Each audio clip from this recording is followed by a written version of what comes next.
Mayroon siya ng lahat. Mas matangkad kaysa kahit kanino sa Israel, guwapo, mayamang pamilya, at pagkatapos, personal siyang pinili ng Diyos na maging unang hari. Bumaba sa kanya ang Espiritu ng Diyos. Kinumpirma siya ng mga propeta. Sumigaw ang buong bansa, mabuhay ang hari. Pero ang parehong taong ito ay namatay na nakadapa sa labanan. Tinalikuran ng Diyos, pinahirapan ng masamang espiritu, nakipagkonsulta sa isang mangkukulam noong gabing iyon, patay ang mga anak na lalaki sa tabi niya at handa ng isabit ng mga kaaway ang kanyang bangkay sa pader.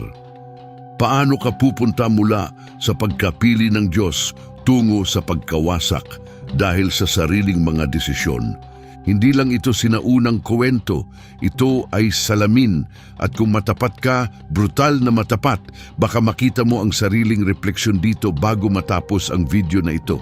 Samahan mo ako dahil ipapakita sa iyo ng kwento ni Saul ang tungkol sa Diyos, sa kapangyarihan, sa kawalan ng kumpiyansa, at sa iyong sarili na baka hindi ka pa handa marinig. Pero kailangan mong marinig ito. Magsimula tayo kung saan nagsimula ang lahat. Walang hari ang Israel. Sa loob ng 300 taon pagkatapos pumasok sa lupain ng pangako, dapat ang Diyos mismo ang kanilang hari. Itinayo niya ang mga hukom sa panahon ng krisis, mga hindi perpektong pinuno para sa mga taong hindi perpekto.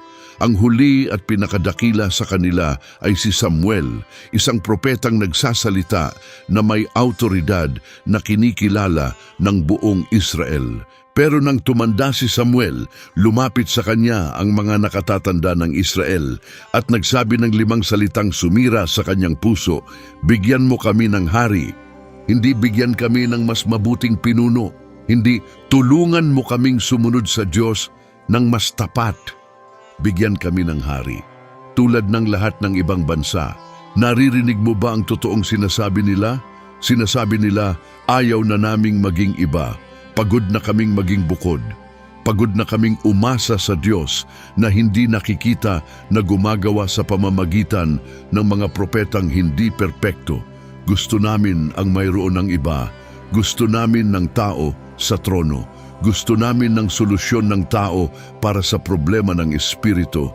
Nadurog si Samuel, pero may sinabi sa kanya ang Diyos na kahanga-hanga, "Makinig ka sa kanila, hindi ikaw ang kanilang itinakwil. Ako ang kanilang itinakwil bilang kanilang hari." Tumigil ka at damhin ang bigat niyan. Hindi nagulat ang Diyos. Hindi siya nahuli, pero nalungkot siya. Ang mga taong inilikas niya mula sa Ehipto, pinangunahan sa ilang, dinala sa lupain ng pangako, tumingin sa kanya at nagsabi, "Hindi ka sapat. Gusto namin nang makikita namin isang bagay na gawa sa laman, dugo at kapangyarihan ng tao." At narito ang tanong na dapat magpahirap sa iyo. Ilang beses mo nang ginawa ang pareho? Ilang beses nang sapat ang Diyos, sobra pa nga, pero tumingin ka sa paligid sa mayroon ng iba at naisip, "Gusto ko iyon sa halip." Ibang uri ng tagumpay, ibang uri ng seguridad, ibang uri ng pagkilala, isang bagay na nakikita, isang bagay na kinikilala ng mundo. Gusto ng Israel ng hari, at binigyan sila ng Diyos ng eksaktong hiniling nila. Mag-ingat sa hinihingi mo sa Diyos, dahil kung minsan ang pinakanakatatakot na bagay na maaari niyang gawin ay sabihin oo. Sinabi ng Diyos kay Samuel, "Magpapadala ako sa iyo ng lalaki mula sa tribo ng Benjamin. Pahiran mo siya ng langis bilang hari." At ang taong dumating ay lahat ng bagay na inakala ng Israel na gusto nila. Ang pangalan niya ay Saul, anak ni Kish. Sinasabi ng teksto na siya ay nakakabilib na binata. Nakatayo siya ng mas mataas kaysa kahit kanino. Sa kultura kung saan ang pisikal na sukat ay nauugnay sa lakas, autoridad at pabor ng Diyos, mukhang hari si Saul bago pa man siya magsuot ng korona. Pero bigyang pansin kung paano natin unang nakilala siya. Hindi nangunguna ng hukbo si Saul. Hindi tumatanggap ng propetikong pangitain. Hinahanap niya ang mga asnong nawawala ng kanyang ama. Naglalakad siya sa loob ng ilang araw, naghahanap ng hayop at malapit ng sumuko. Ang kanyang alipin ang nagmungkahi na pumunta kay Propeta Samuel at ang unang alalahanin ni Saul ay wala silang tamang regalo na dadalhin.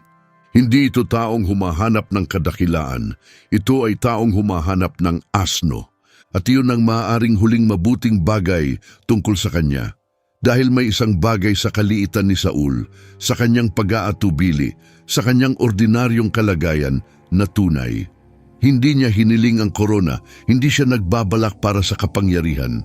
Nang sabihin ni Samuel na pinili siya ng Diyos bilang hari, ang sagot ni Saul ay halos nakakaantig. Hindi ba ako taga Benjamin mula sa pinakamaliit na tribo ng Israel? At hindi ba ang pamilya ko ang pinakahuli sa lahat ng pamilya ng Benjamin? Bakit mo sinasabi sa akin ang ganyang bagay? Mayroong magandang pagpapakumbaba sa sagot na iyon. Isang taong talagang hindi makapaniwala na siya ay pinili. Isang taong nakikita ang sarili bilang maliit. Tandaan mo iyan. Dahil ang nangyari sa pagpapakumbabang iyon ang tunay na trahedya ng kwentong ito. Pinahiran ni Samuel si Saul ng langis ng palihim, ibinuhos ang langis sa kanyang ulo. Pagkatapos ay sinabi ni Samuel kay Saul ang 3 tukoy na bagay na mangyayari upang kumpirmahin ang pagpapahid at lahat ng iyon ay nangyari. Sa daan, makikita ni Saul ang mga taong may dalang 3 batang kambing, 3 tinapay at 1 balat ng alak. Pagkatapos ay makikita niya ang linya ng mga propeta. At kapag nangyari iyon, bababa sa kanya ang Espiritu ng Diyos at makakapropesya siya kasama nila. Nangyari ang lahat eksaktong sinabi ni Samuel. Bumaba ang Espiritu ng Diyos kay Saul at nakipropesya siya sa mga propeta. Ang mga taong nakakakilala sa kanya ay namangha. Nasa mga propeta ba si Saul? Tanong nila. Ang tahimik na anak ni Kish, ang tagahanap ng asno, ay biglang nagsasalita na may kapangyarihan ng Diyos. Pagkatapos ay dumating ang publikong seremonya sa Mispa. Tinipon ni Samuel ang buong bansa at gumamit ng sagradong palabunutan upang tukuyin ang piniling hari ng Diyos. Tribo sa tribo, angkan sa angkan. Pamilya sa pamilya nahulog ang palabunutan kay Saul, anak ni Kish. Pero nang hanapin nila siya, wala siya ron. Nagtago si Saul. Sa mga bagahe, ang taong pinili ng Diyos na mamuno sa buong bansa ay nakayuko sa likod ng mga gamit, umaasang walang makakahanap sa kanya. Binabasa ng ilan ito bilang pagpapakumbaba at marahil nga bahagya. Pero may iba pang bagay dito. Isang bagay na magtatakda sa buong paghahari ni Saul at sa huli ay sisirain siya. Hindi lang pagpapakumbaba, ito ay takot. Isang malalim na kaparalisa na takot na makita, malantad, matuklasan na kulang. Hindi lang nakaramdam ng kaliitan si Saul. Natatakot siyang mabunyag na maliit. At ang takot na iyon, ang desperado at kumakapit na pangangailangan na magmukhang mas malaki kaysa sa kanyang pakiramdam, ay magiging makina ng bawat nakakasama na desisyon na gagawin niya sa natitirang buhay niya. Nahanap nila siya, inilabas nila siya. Tumayo siya sa harap ng mga tao, matangkad, nakakabilib, bawat pulgada kung ano ang dapat maging hari, at sumigaw ang bansa, mabuhay ang hari. Ang mga unang araw ay nangako, nang salakayin ng mga Amonita ang lungsod ng Jabesh Gilead at banta na dudugutin ang kanang mata ng bawat naninirahan. Sumagot si Saul na desisibo, puno ng galit na binigyan ng Espiritu. Pinutol niya ang pares ng baka sa mga piraso, ipinadala sa buong Israel na may mensahe. Ito ang gagawin sa baka ng sinumang hindi susunod kay Saul at Samuel sa labanan. 330,000 lalaki ang nagtipon. Nadurog ang mga Amonita, nagdiwang ang Israel. Sa sandaling yon, si Saul ay lahat ng dapat maging hari, matapang, desisibo, pinangunahan ng Espiritu. Mapagbigay sa tagumpay ng gusto ng ilan na patayin ang mga taong nag-alinlangan kay Saul. Tumanggi siya at nagsabi, walang papatayin ngayong araw, dahil ngayong araw ay iniligtas ng Panginoon ng Israel. Kung natapos ang kwento dito, matatandaan si Saul bilang bayani. Pero hindi natapos ang kwento dito dahil may bitak si Saul sa pundasyon na walang makakita pa. At ang presyon, ang uri ng presyon na kasama ng kapangyarihan, responsibilidad at inaasahan ng buong bansa ay hindi lumilikha ng bitak. Inilalantad nito ang mga ito. Ang unang pagkabali ay dumating sa Gilgal at binago nito ang lahat. Nagtipon ang mga Filisteo ng napakalaking hukbo. 3,000 karwahe, 6,000 mangangabayo at mga sundalong kasing dami ng buhangin sa dalampasigan. Natakot ang mga Israelita. Nagtago ang mga lalaki sa kuweba, sa mga palumpungan, sa mga bato, sa mga hukay at sa mga balon. Ang ilan ay tumakas na sa Jordan. Natutunaw ang hukbo ni Saul sa harap ng kanyang mga mata. Sinabi ni Samuel kay Saul na maghintay sa Gilgal ng 7 araw. Darating si Samuel at mag-aalay ng handog na susunugin bago lumaban. 7 araw, iyon ang tagubilin. Malinaw, tiyak, hindi mapag-usapan. Naghintay si Saul, unang araw, 2 araw, 3 araw, lumiliit ang kanyang hukbo, 4 na araw, 5 araw, tumatakbo ang mga lalaki, 6 na araw, lumalapit ang mga Filisteo, dumating ang 7 araw, at hindi pa dumarating si Samuel, ilagay ang sarili mo sa posisyon ni Saul, natutunaw ang hukbo mo. Ang pinakanakatatakot na puwersa militar sa rehiyon ay papalapit. Sinabi ng propeta na maghintay ka, pero wala ang propeta. Bawat minutong lumilipas, mas maraming sundalo ang nawawala sa mga burol. Ano ang gagawin mo? Gumawa ng desisyon si Saul. Nag-alay siya mismo ng handog na susunugin. At sa sandaling natapos niya, sa eksaktong sandaling dumating si Samuel. Ano ang ginawa mo? Tanong ni Samuel. Ang sagot ni Saul ay isa sa pinaka-nagbubunyag na talumpati sa buong Biblia.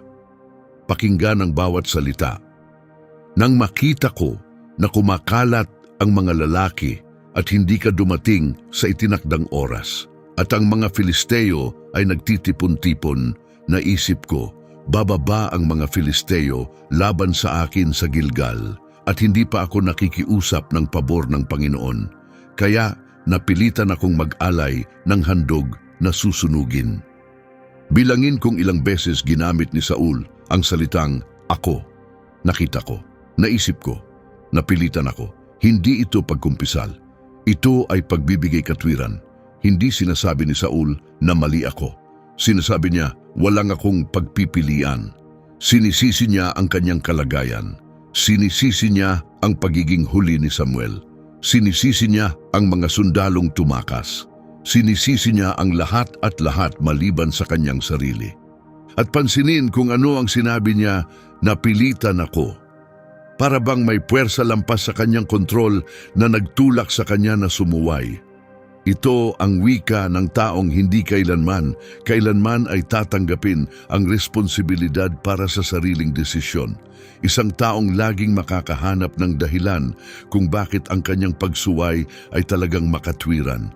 Ilan sa atin ang gumagawa nito?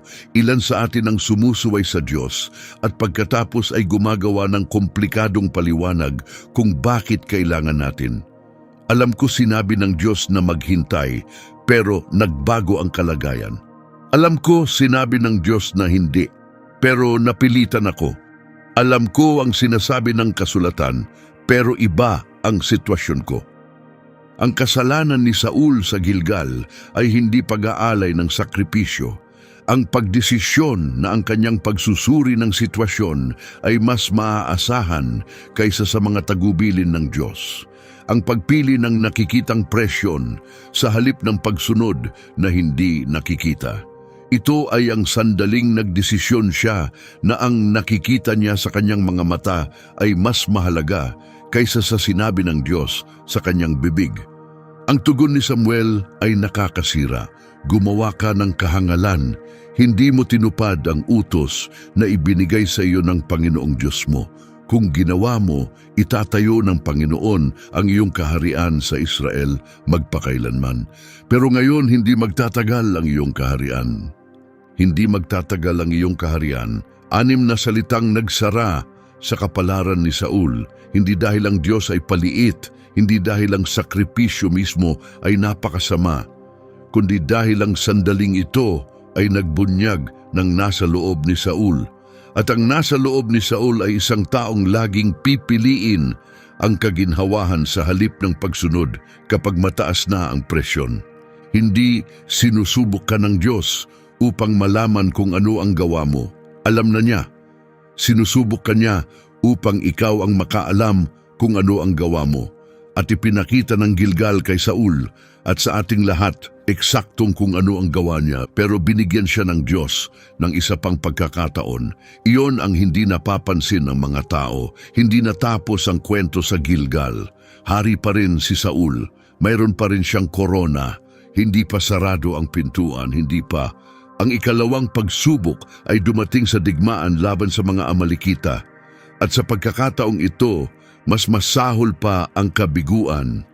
Binigyan ng Diyos si Saul ng tukoy na utos sa pamamagitan ni Samuel. Wasakin ng lubusan ang mga Amalekita. Lahat, bawat tao, bawat hayop. Walang dapat maiwan. Hindi ito random na kalupit.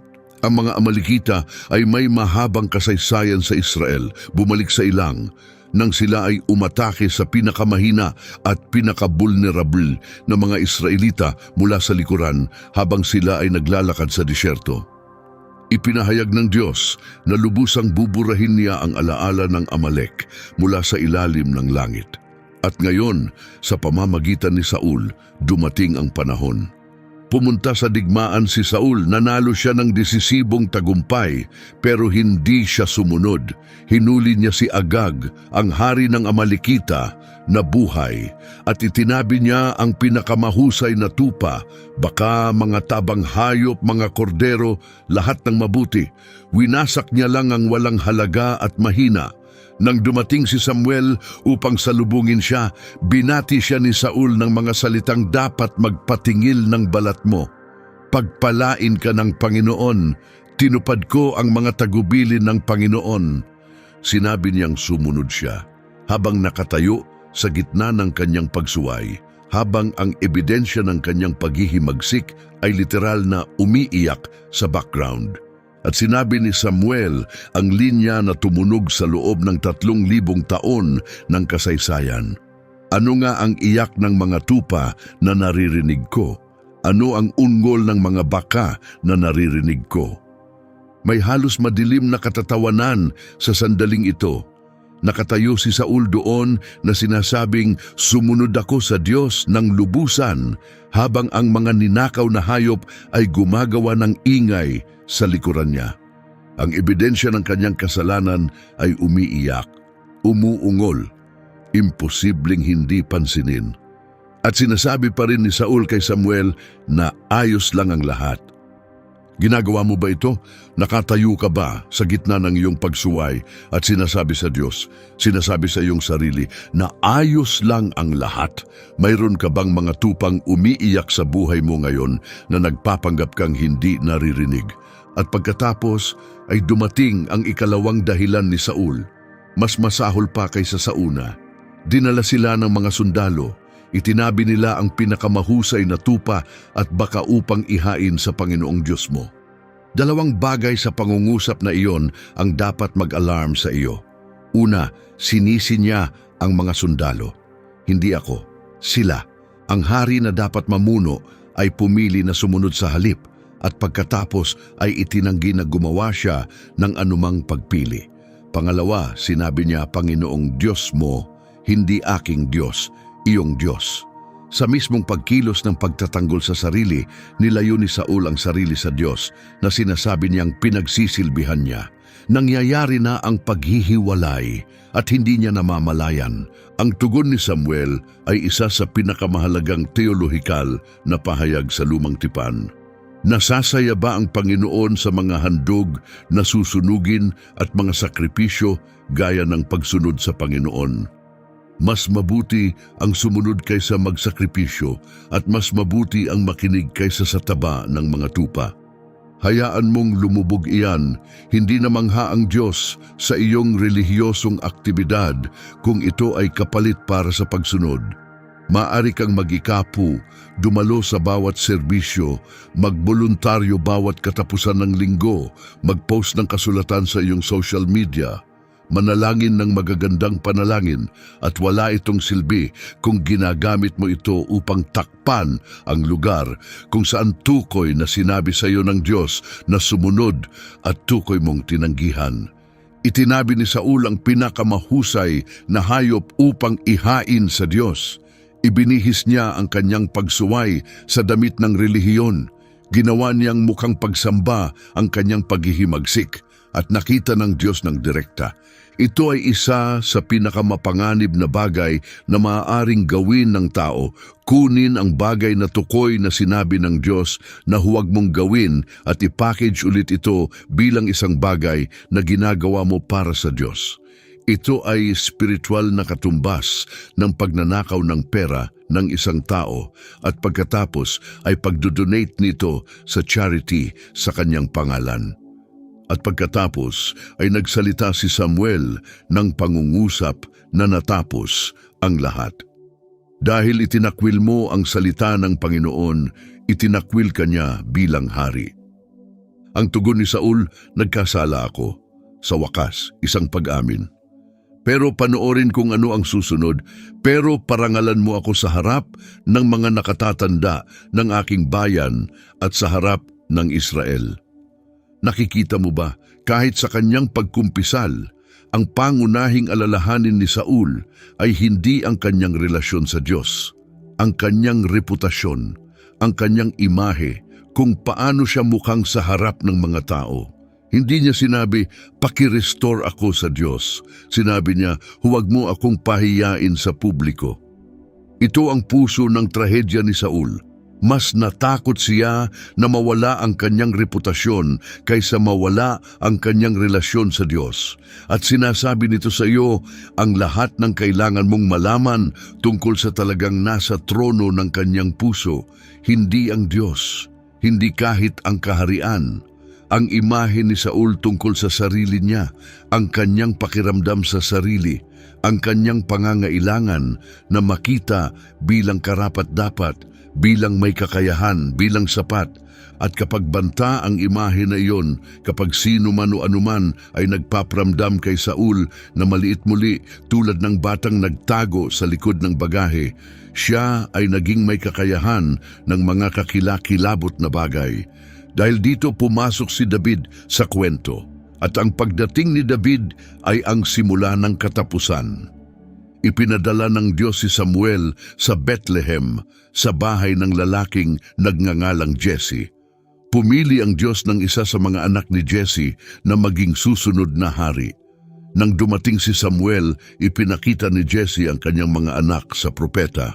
Ang panganay, si Eliab, ay matangkad at nakakabilib tulad ni Saul. Naisip ni Samuel, tiyak na ito ang pinili, pero sinabi ng Diyos, huwag pansinin ang kanyang hitsura o taas. Hindi tumitingin ang Panginoon sa mga bagay na tinitingnan ng mga tao. Tumitingin ang mga tao sa panlabas na hitsura, pero tumitingin ang Panginoon sa puso. Ang solong talatang iyan ay ang teolohikal na susi sa buong kwento ni Saul. Pinili ng Diyos si Saul batay sa gusto ng Israel, isang matangkad, nakakabilib, panlabas na kaharian ng lalaki. Pero pinili ng Diyos si David batay sa gusto ng Diyos, isang pusong lubusang sa kanya. Dinala ni Jesse ang anak ng anak. 7 anak ang dumaan sa harap ni Samuel. Wala sa kanila ang pinili. Ito ba ang lahat ng anak mo? Tanong ni Samuel. At sinabi ni Jesse, may bunso pa. Nag-aalaga siya ng tupa. Ang bunso, ang napakawalang halaga na kahit ang sariling ama ay hindi nag-abala na dalhin siya sa pagpupulong sa propeta. Ang batang pastol, ang nakalimutan, ang walang tumitingin. Pinahiran ni Samuel si David ng langis. Bumaba kay David ang Espiritu ng Diyos mula sa araw na iyon. At sa eksaktong sandaling, umalis ang Espiritu ng Diyos kay Saul. At sa lugar nito ay dumating ang espiritong pumapahirap. Isipin ang simetria, ang parehong espiritong bumaba kay Saul sa simula ng kanyang kwento ay bumaba na kay David. At ang kaluwangan na naiwan kay Saul ay napuno ng pahirap. Ito ay isa sa pinakanakasiseryoso na katotohanan sa lahat ng kasulatan. Kapag inalis ng Diyos ang kanyang presensya mula sa buhay, may pumapalit lagi. Ang trono ng puso ay hindi kailanman walang laman. Kung hindi nakaupo ang Diyos doon, may iba ang uupo. At dito nagiging halos hindi matiis na panoorin ang kwento. Dahil hindi alam ni Saul na pinahira ng langis si David. Walang nagsabi sa kanya, pumasok si David sa buhay ni Saul, hindi bilang karibal, kundi bilang musikero, isang binata na tumutugtog ng alpa ng napakaganda na. Ang espiritong pumapahirap ay umaalis kapag siya ay tumutugtog. Minahal ni Saul si David. Malinaw na sinasabi ng teksto. Lubhang minahal ni Saul si David at naging tagadala ng kanyang sandata si David. Ang taong papalit sa kanya ay ang parehong taong nagdadala sa kanya ng kapayapaan. Ang susunod na hari ay nagsisilbi sa kasalukuyang hari. Pinapakalma ang kanyang sakit. Tumutugtog ng musika para sa kanya, nakatayo sa tabi niya, at walang alam si Saul. Pagkatapos ay dumating si Goliath. Ang higanteng Filisteo ay tumayo sa lambak ng Ela ng 40 araw. Siyam na talampakan ang taas, natatakpan ng bronse na baluti, may dalang sibat na ang dulo lang ng bakal ay 15 librang bigat. Bawat umaga at bawat gabi ay lumalabas siya at kinukutya ang mga hukbo ng Israel. Pumili ng lalaki at palusugin sa akin. Kung patayin niya ako, magiging mga alipin ninyo kami. Pero kung patayin ko siya, magiging mga alipin namin kayo. Sa loob ng 40 araw, walang gumalaw. Ni isang sundalong Israelita ay hindi lumabas. At nasaan si Saul? Ang pinakamataas na lalaki sa Israel, ang hari na dapat maging kampiyon ng kanyang bayan, siya ay nasa kanyang tolda, takot, nakaparalisa. Ang bagay na pinili siya para doon tumayo bilang pinuno ng Israel sa harap ng kanilang mga kaaway, hindi niya magawa. Dahil ang batang nagtago sa likod ng bagahe ay nagtago pa rin. Mayroon na siyang korona ngayon, baluti at trono, pero siya ay parehong takot na lalaki sa loob.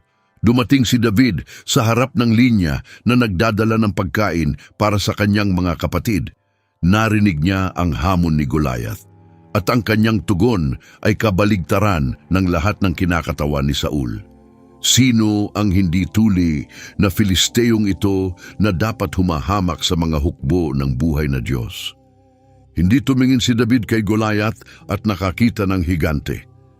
Tumingin si David kay Goliath at nakakita ng taong nang insulto sa kanyang Diyos. Ang pagkakaiba sa pagitan ni Saul at David ay hindi kailanman tungkol sa laki, lakas o pagsasanay militar. Ito ay tungkol sa nakita nila nang tumingin sila sa kaaway. Nakita ni Saul ang higante at naramdaman na maliit. Nakita ni David ang higante at naramdaman ng Diyos. Ito ay isa sa pinakamahalagang tanong na itatanong mo sa iyong sarili. Kapag tumingin ka sa mga higante sa iyong buhay, mga problema, mga hadlang, mga takot, mga kaaway, ano ang nakikita mo? Nakikita mo ba ang imposibleng sitwasyon o nakikita mo ang Diyos na hindi pa kailanman natalo sa labanan? Sinubukan ni Saul na isuot kay David ang sariling baluti, ang kanyang helmet, ang kanyang baluti ng koreo, ang kanyang espada, pero hindi makakilos si David sa kanila.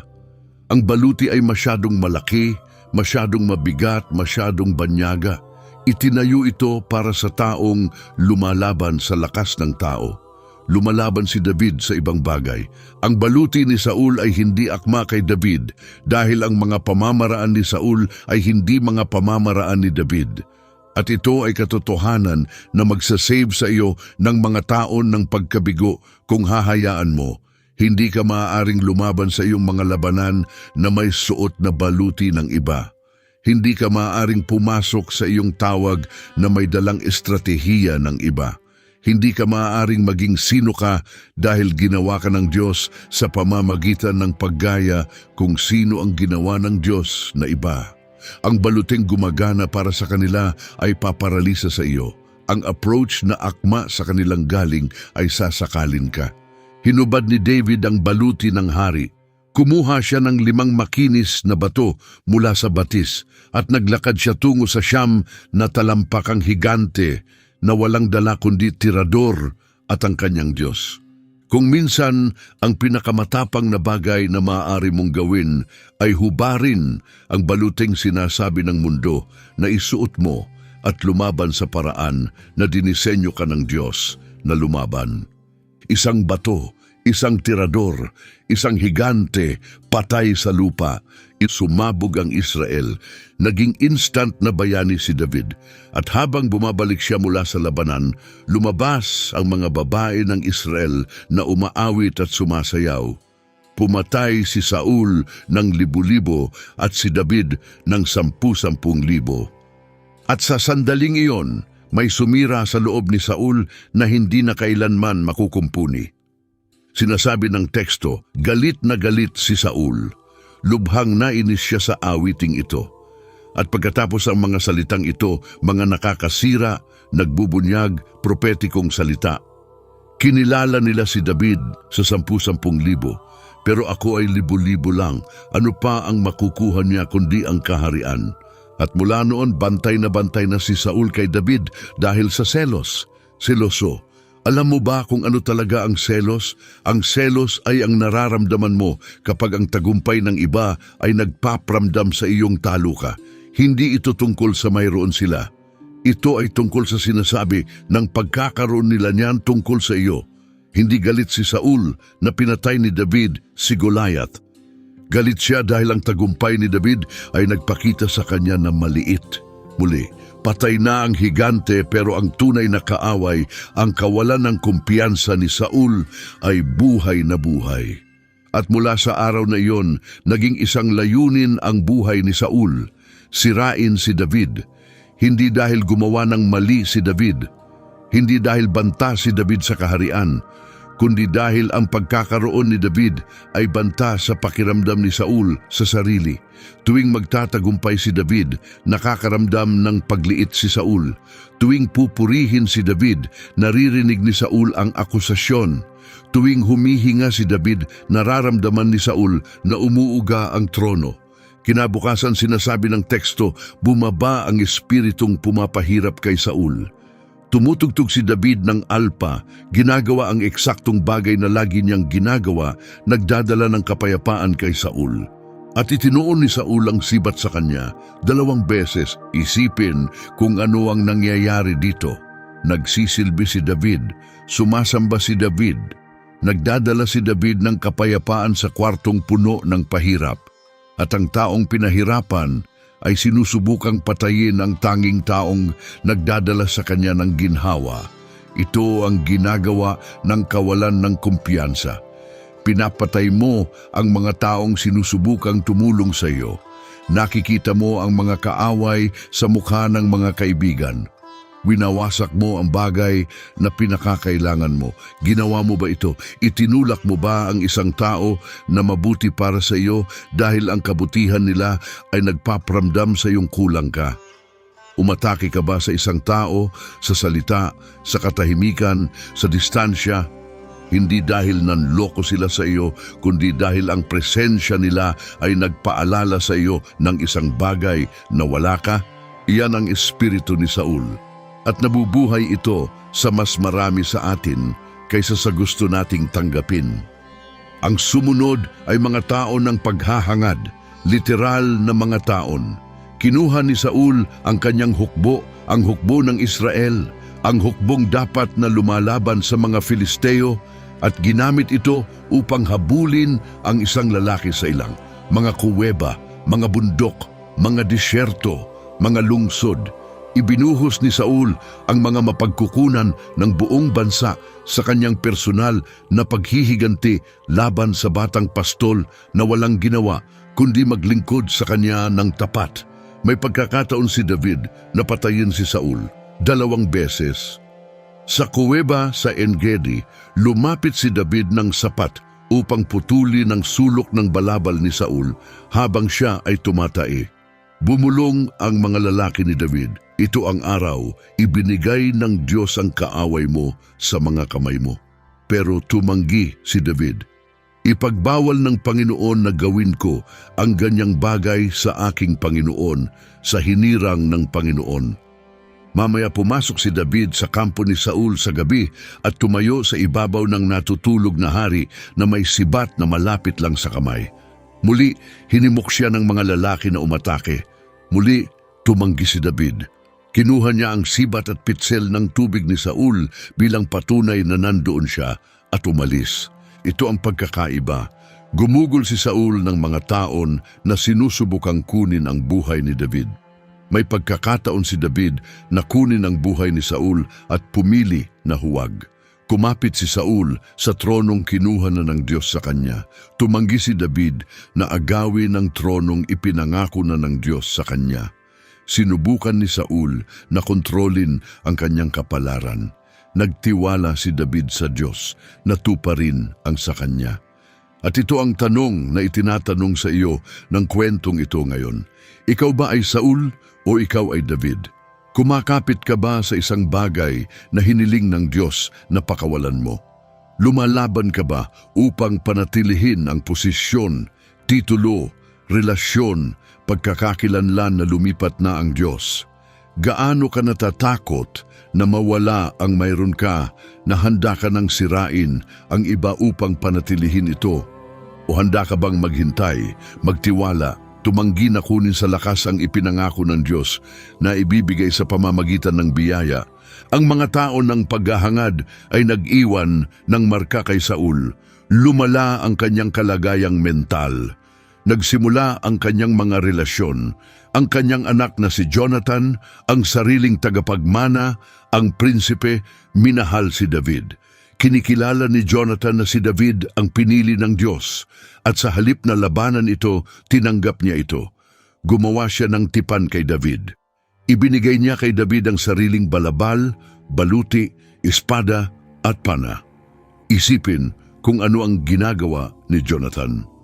Siya ang prinsipe, kusang ibinibigay ang kanyang mga simbolong royal sa taong papalit sa kanya.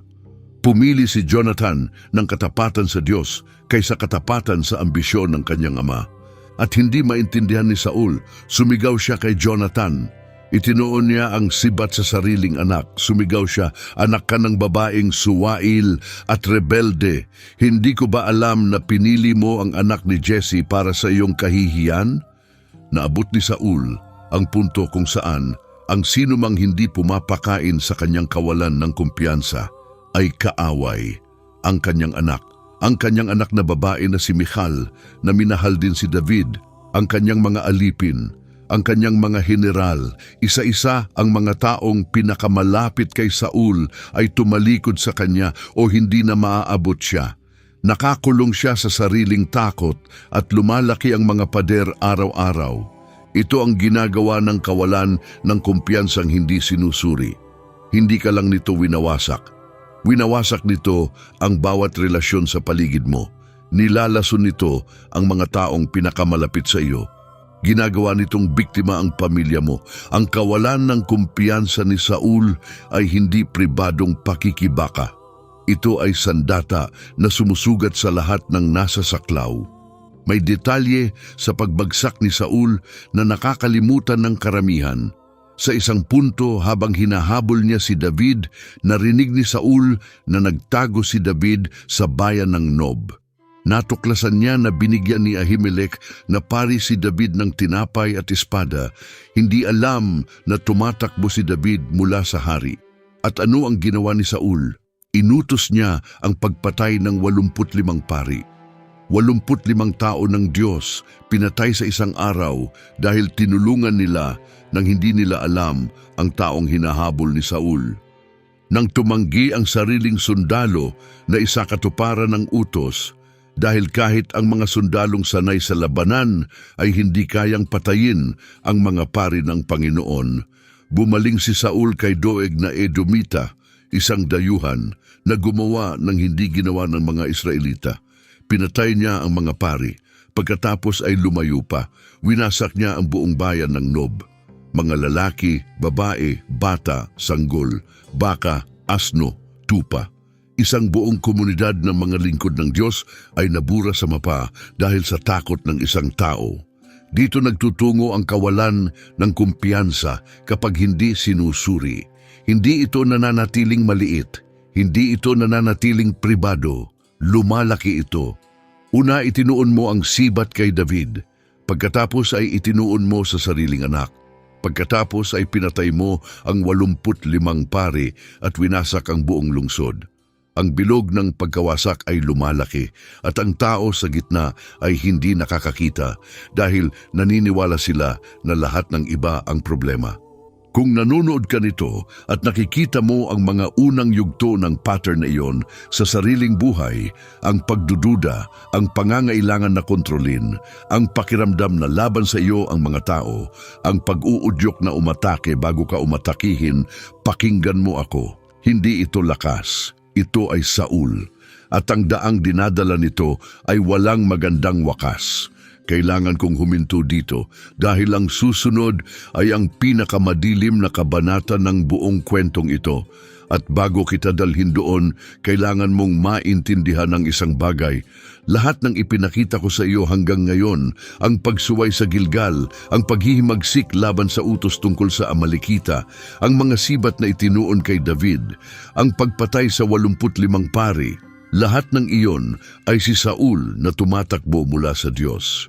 Ang makikita mo ay kung ano ang nangyayari kapag naubos na ng tao ang daan, kapag nasunog na ang bawat tulay, kapag nakandado na ang bawat pintuan, kapag ang natitirang boses na pakikinggan ay ang hindi mo dapat kinonsulta.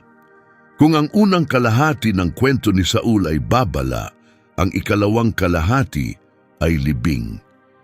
Nagtipon ng mga Filisteo ng napakalaking hukbo sa Shunem. Tinipon ni Saul ang kanyang puwersa sa Gilboa.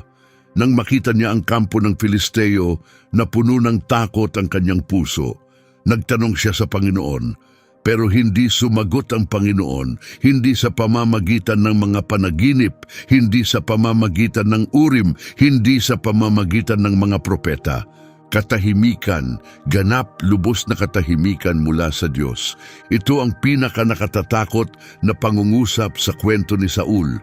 Hindi ang mga sibat, hindi ang paghahangad kay David, hindi ang espiritong pumapahirap. Ito, tumigil ang Diyos sa pagsasalita. Walang kalungkutan sa universo na tulad ng kalungkutan ng taong itinulak ang Diyos ng maraming beses na sa huli ay pinarangalan ng Diyos ang kanyang pagpili.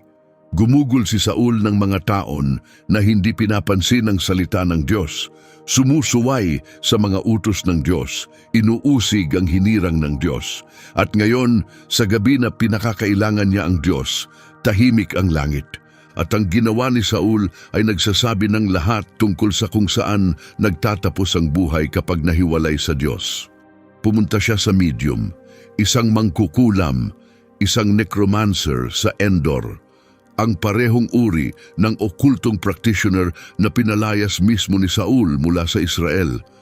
Ang taong dapat kumakatawan sa Diyos sa bansa ay gumagapang sa kaharian ng kadiliman, nakadisguise sa gitna ng gabi, nakikiusap sa mangkukulam na tawagin ng patay. Tinawag niya si Samuel o isang bagay na mukhang si Samuel at ang mensahe ay nakakasira. Umalis na sa iyo ang Panginoon at naging kaaway mo. Bukas ikaw at ang iyong mga anak ay kasama ko na. Bukas mamatay ka, ikaw at ang iyong mga anak. Tapos na, bumagsak si Saul, nakadapa siya sa lupa. Hindi siya kumain buong maghapon at buong magdamag. Nakahiga siya doon, nakadapa, sa sahig ng bahay ng mangkukulam. Ang hari ng Israel, nakadapa, Sa bahay ng isang taong hindi niya dapat binisita, naririnig ang hatol na pinagpaguran niya sa buong paghahari. Kinabukasan, umatake ang mga Filisteo. Masama ang labanan mula simula, tumakas ang mga Israelita, napatay ang mga anak ni Saul, sina Jonathan, Abinadab at Malkishua. Tinamaan ni Saul ng mga mamamana at malubha ang sugat. At sa kanyang huling sandali, natatakot na pahihirapan siya ng mga Filisteo, kinuha ni Saul ang sariling espada at dumulog doon. Ang hari na pinili ng Diyos ay namatay sa sariling kamay. Ang taong mas matangkad kaysa lahat sa Israel ay nakahiga ng patay sa dalisdis ng bundok ng Gilboa. Natagpuan ng mga Filisteo ang kanyang bangkay, pinutol ang ulo, hinubad ang baluti at isinabit ang bangkay niya at ng mga anak sa pader ng Beth-shan. Ganito nagtatapos ang kwento ni Saul. Hindi sa kaluwalhatian, hindi sa pagtubos, hindi sa huling minuto na pagsisisi at pangalawang pagkakataon. Nagtatapos ito sa pagpapakamatay sa labanan, isang pinutol na ulo at bangkay na nakapako sa pader ng kaaway. At kung ito lang ay kwento tungkol sa hari na nabuhay 3,000 taon na ang nakalipas, magiging malungkot pero malayo. Pero hindi malayo. Dahil ang espiritu ni Saul, ang kawalan ng kumpiyansa, ang pangangailangan ng kontrol, ang selos, ang pagtanggi na tanggapin ng responsibilidad, ang takot na malantad, ang espiritong iyon ay buhay sa bawat henerasyon. Buhay ito sa henerasyon na ito. Hayaan mo akong ipakita sa iyo kung ano ang gumagawang malalim na nakakasakit sa kwentong ito. Ipapakita ko sa iyo ang kontrast na naglalantad ng lahat. Nagkasala si Saul, nagkasala din si David, pareho sila. Sumuway si Saul sa utos ng Diyos tungkol sa mga Amalekita. Nakiapid si David kay Bathsheba at pinatay ang asawa nitong si Uriah. Kung ano pa, mas masahol ang kasalanan ni David, mas masahol, pangangalo niya, pagpatay, sabwatan, pagtakip. Sa anumang sukatan ng tao, mas nakakamatay ang kabiguan ni David kaysa kay Saul. Pero ang kanilang mga kwento ay nagtatapos sa lubos na kabaligtaran. Namatay si Saul na itinakwil ng Diyos. Tinawag si David na taong ayon sa puso ng Diyos. Paano? Bakit? Ano ang pagkakaiba? Ang pagkakaiba ay hindi sa kasalanan, nasa tugon. Nang harapin ni Samuel si Saul, sinabi ni Saul, "Nagkasala ako, pero parangalan mo ako sa harap ng mga tao." Ang unang isipin niya ay ang reputasyon niya. Nang harapin ng propeta Nathan si David, sinabi ni David ng 2 salita, "Nagkasala ako laban sa Panginoon." Yun lang, walang dahilan, walang pagsisi sa iba, walang ginawa ng mga sundalo, walang parangalan mo ako sa harap ng nakatatanda. Hilaw, wasak, ganap na pag-amin, nagkasala ako laban sa Panginoon. At pagkatapos ay sumulat si David ng Salmo 51, isa sa pinakanakakawasak na panalangin na naisulat. Likhain mo sa akin ang pusong malinis, Diyos. Baguhin mo ang matibay na espiritu sa loob ko. Huwag mo akong itaboy mula sa presensya mo o kunin ang banal na espiritu mo sa akin. Huwag kunin ang banal na espiritu mo sa akin. Nakita ni David kung ano ang nangyari kay Saul nang umalis ang espiritu. Nakita niya ang kahibangan, ang pahirap, ang kadiliman, at ang kanyang pinakamalaking takot ay hindi mawala ang trono, ang mawala ang presensya ng Diyos. Iyan ang pagkakaiba. Mas gugustuhin ni Saul na panatilihin ang korona kaysa panatilihin ang Diyos. Mas gugustuhin ni David na mawala ang lahat kaysa mawala ang Diyos. At ito ang tanong na hindi ka hahayaan pagkatapos ng video na ito. Alin ka? Ano ang mas gugustuhin mong panatilihin, ang imahe mo o integridad mo? Ang reputasyon mo o relasyon mo sa Diyos? Ang posisyon mo o kadalisayan mo? Ang ginhawa mo o tawag mo? Dahil bawat isa sa atin ay nakaupo sa trono. Hindi man literal na kaharian, maaaring karera, relasyon, ministeryo, publikong imahe, pakiramdam ng kontrol. Pagkakakilanlan na itinayo mo, pinanatili at pinrotektahan mo sa loob ng mga taon.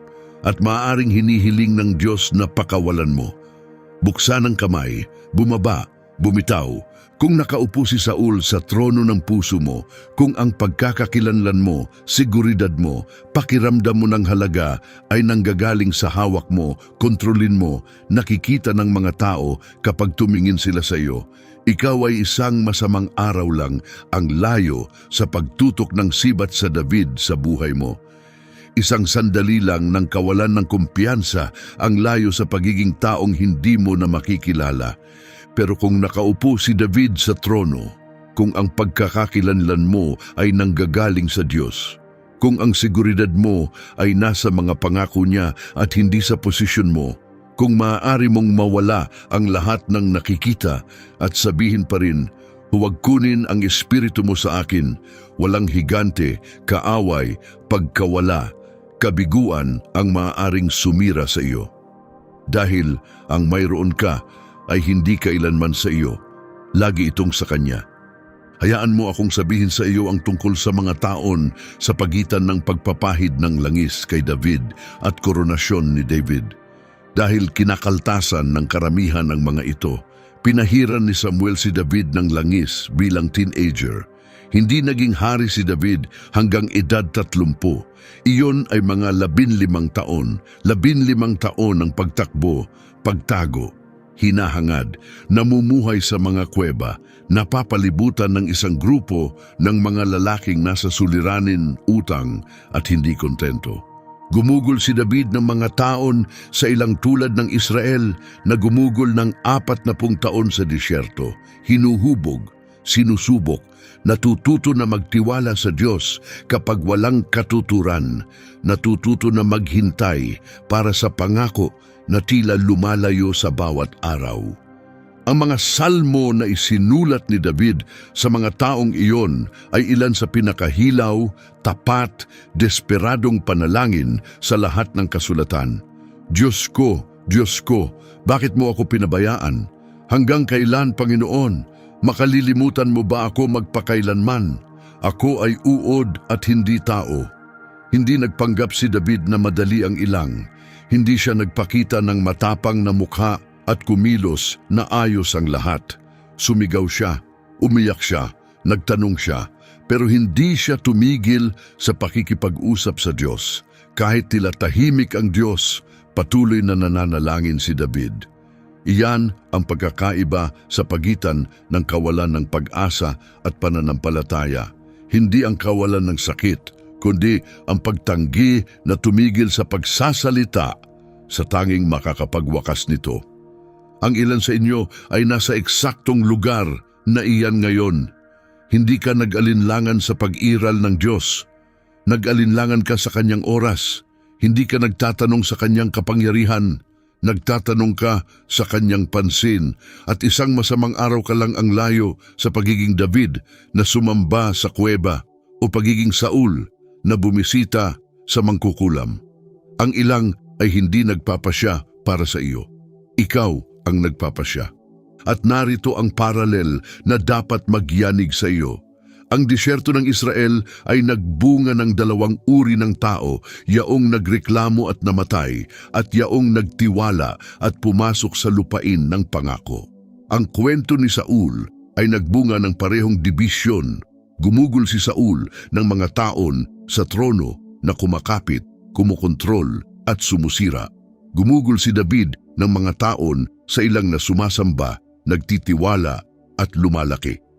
Parehong presyon, parehong kawalan ng katiyakan, parehong kadiliman, lubos na magkaibang resulta. Dahil ang disyerto ay hindi lumilikha kung sino ka, inilalantad nito kung sino ka. Kung nasa ilang ka ngayon, kung pinahiran ka na ng langis para sa isang bagay pero hindi ka pa pumasok doon, kung nangako sa iyo ang Diyos ng isang bagay, pero ang paghahatid ay imposibleng naantala, kung nakakaramdam ka na nagtago ka sa mga kuweba habang may iba na nakaupo sa tronong para sa iyo, makinig sa akin ng maigi. Huwag maging Saul sa paghihintay mo. Huwag hayaang gawing mapait ka ng pagkaantala. Huwag hayaang gawing kumuha ka ng hindi pa ibinibigay ng Diyos dahil sa pagkabigo. Huwag hayaang itulak ka ng kawalan ng kumpiyansa na sirain ng mga tao sa paligid mo. At huwag subukang kapitin ang lumang bagay kapag malinaw na inilipat ka ng Diyos sa bagong bagay. Ang korona ay hindi para sa iyo na agawin, para sa Diyos na ibigay at ibibigay niya sa kanyang oras, sa kanyang paraan, kapag handa ka na. Pero narito ang hindi pinag-uusapan ng karamihan. May Saul at David sa loob ng bawat isa sa atin.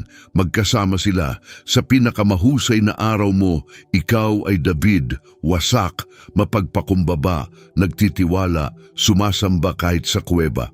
Sa pinakamasama mong araw, ikaw ay Saul, walang kumpiyansa, kumukontrol, seloso, tumutuon ng sibat sa mga taong sinusubukang tumulong sa iyo. Ang tanong ay hindi kung mayroon kang kalikasang Saul. Mayroon ka. Lahat tayo. Ang tanong ay, alin ang pinakakain mo? Tuwing pumipili kang magtiwala sa Diyos sa halip na manipulahin ang sitwasyon, pinakakain mo ang David. Tuwing ipinagdiriwang mo ang tagumpay ng iba sa halip na makaramdam ng banta, pinakakain mo ang David. Tuwing tumatanggap ka ng responsibilidad sa kabiguan mo sa halip na sisisihin ang kalagayan mo, pinakakain mo ang David. Tuwing binubuksan mo ang kamay mo sa halip na kumakapit sa isang bagay na hinihiling ng Diyos na pakawalan mo, pinakakain mo ang David. At tuwing ginagawa mo ang kabaligtaran, tuwing kumakapit ka, kumukontrol, sumusisi, nagkokompara, naiinggit, nagtago, pinakakain mo ang Saul at ang pinakakain mo ay ang lumalaki. May isa pang detalye sa kwentong ito na sumisira sa puso ko at gusto kong iwanan kita dito. Nang marinig ng mga taga Jabesh Gilead kung ano ang ginawa ng mga Filisteo sa bangkay ni Saul, narinig na nakasabit ito sa pader ng Beth-shan.